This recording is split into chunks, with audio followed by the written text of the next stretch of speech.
सफों से एक उदासी मेकअप की भीड़ में भी उसी पर नजर गई। उर्दू है जिसका नाम सभी जानते हैं दाग, सारे जहां में धूम हमारी ज़बान की है। हम इस वक्त मौजूद हैं कराची के आर्ट्स काउंसिल में। यहाँ आलमी उर्दू कॉन्फ्रेंस का मेला सजा है। आलमी उर्दू कॉन्फ्रेंस में मुल्क भर से कई सहाफ़ी और शोरा शिरकत कर रहे हैं, जबकि बैरून मुल्क से शोरा की बड़ी तादाद और अदबी शख्सियात शिरकत कर रही हैं। यहाँ पाकिस्तान में कई सकाफ़तें हैं, कई कौमियतें हैं। उर्दू हम कौमी ज़बान है हमारी, लेकिन देखा जाए तो पश्तो, पंजाबी, सराइकी, सिंधी, बरावी, बलोची और इसके अलावा कई ज़बानें और हैं जो इस गुलदस्ते में खूबसूरत फूलों की तरह हैं। मुझे लगता है कि कराची ज़िंदा हो रहा है।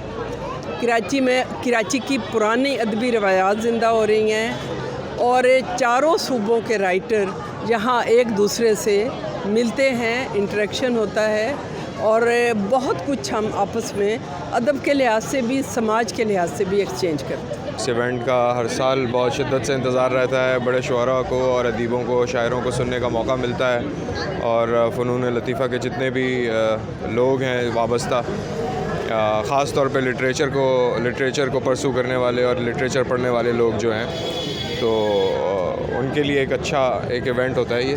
जो ये कहते हैं शायद उनको एहसास नहीं है कि हमने कितनी कुर्बानियों से मुल्क हासिल किया है और कायद-ए-आज़म ने कहा था कि उर्दू हमारी कौमी ज़बान होगी। हम कोई सी भी ज़बान रखते हों, लेकिन कौमी ज़बान की जो अहमियत है वो कभी कम नहीं हो सकती किसी भी मुल्क में, किसी भी इलाके में। मेरा ख्याल है कि इस तरह की होना चाहिए ताकि हमारी नई नस्ल जो है थोड़ा सा जान ले कि उर्दू क्या है। इस किस्म की कॉन्फ्रेंस से ये होता है कि एक तो ज़बान को फ़रोग़ मिल रहा है, दूसरी बात ये है कि कुतुब से भी लोग करीब हो रहे हैं। तनसन हुसैन ताड़र का सेशन अटेंड किया और जैसा उनके बारे में पढ़ा था वो उसी अच्छी ख़ास पर्सनैलिटी के मालिक हैं कि उनको सुनने में मज़ा भी आता है और उनसे बहुत कुछ सीखने को भी मिलता है। उर्दू कॉन्फ्रेंस हमें ये याद दिलाती है कि उर्दू है, पहले भी थी और आइंदा भी रहेगी इंशाअल्लाह, ये कभी ख़त्म नहीं होगी। उर्दू कॉन्फ्रेंस जो है वो इस शहर की, इस मुल्क की एक पहचान है और इस तरह के जो इवेंट्स हैं वो होते रहने चाहिए।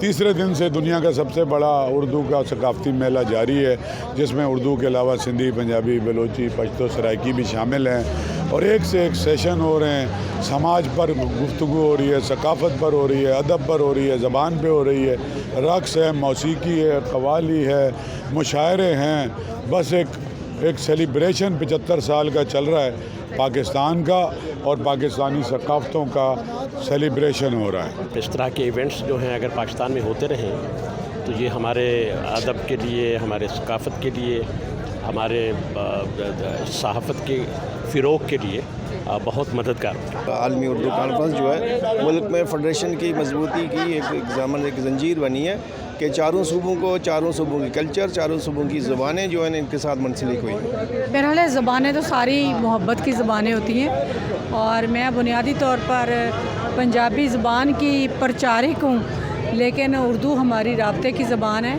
इसको तरक्की करनी चाहिए। ये एक मौका फराहम करती है एक आम आदमी को कि वो नामवर किस्म के अदीबों को, शोरा को, नावल निगार्स को, बच्चों के अदीबों को वो अपने दरमियान देखते हैं। थैंक्स टू आर्ट्स काउंसिल के इन्होंने ये प्रोग्राम जो अरेंज करके लोगों की जो है वो उर्दू अदब से दिलचस्पी को बढ़ाया है। मुल्क भर से बल्कि बाहर ममालिक से, दूसरे ममालिक से भी लोग यहाँ पे आ रहे हैं। लोग अपने प्यारों को, जिनको पढ़ते हैं, जिनको मिलना चाहते हैं, जिनको सुनना चाहते हैं, उन्हें लाइव देखते हैं।